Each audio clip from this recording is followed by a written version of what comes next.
na pagka may mali akong ginawa, gusto niyo pang ipaalam sa lahat. Ano yan, te? Para may pagtsikahan lang kayo? Diretso niyo na lang sa akin.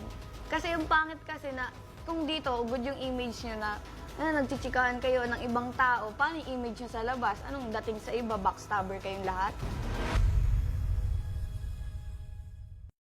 Palakpak ng ibang housemates habang naganap ang kanilang punishment, si Fiang diniretso din ng mga kasamahan patungkol sa usap-usapin sa kanya.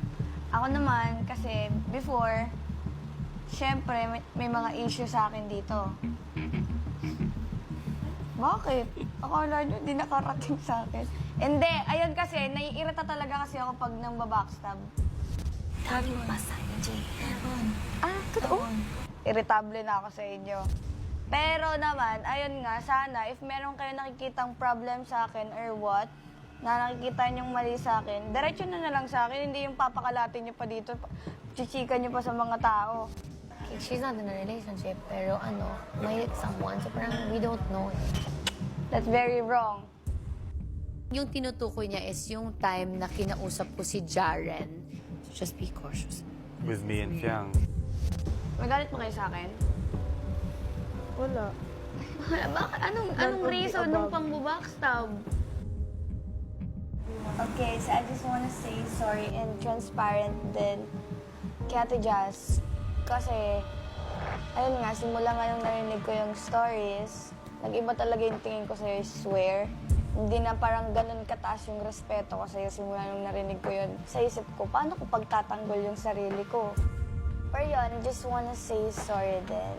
Ako na lang siguro din magsasorry nung naka-misinterpret ng mga ginagawa ko sa friends. Kahit ako yung pinag-usapan niyo, ako na lang yung magsasorry. So, I didn't purposely talk to you nun because hindi pa din kita kilala on a deeper level. That's why I talked first to Jaren because I'm close to Jaren. I know Jaren's emotional and mental capacity already. It was for the both of you, but I had to go first to the guy. But it was for good intention. Oo, totoo. Nag-thank you naman ako nun. Oo, because parang nagiging ate lang ako. Sanay kasi ako na may lalaki. And I'm very careful sa brother ko. Kaya, siguro, that's the explanation why hindi ikaw yung, kahit ikaw yung babae, kasi hindi pa kita close. And to be honest, until now, sa lahat, ikaw pa din yung hindi ko masyadong close because I felt like there was a barrier na before I talked to Jaren. So yun, and ako din naman, I'm also waiting for you to open up because hindi naman ako mapilit na tao. Like, if you're not comfortable opening up to me, I'm fine with that. No matter how hard I try, if you're already close to me, like ayaw mo na, whatever I do na, kahit good intentions, bad na siya. And so yun lang, parang hinintay ko lang na maging okay ka. Kasi nasaktan din naman kita.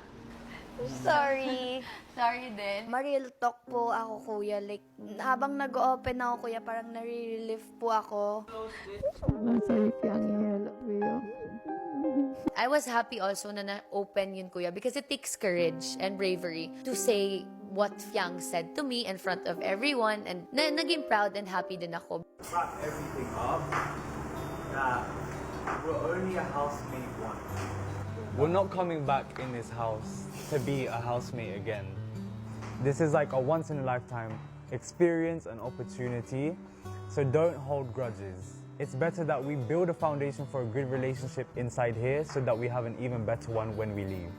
Let's hope for the best and PBB Gen 11! PBB Gen 11! Ano nga ba ang mga pagbabagong mangyayari sa samahan ng housemates matapos ang kanilang harapan?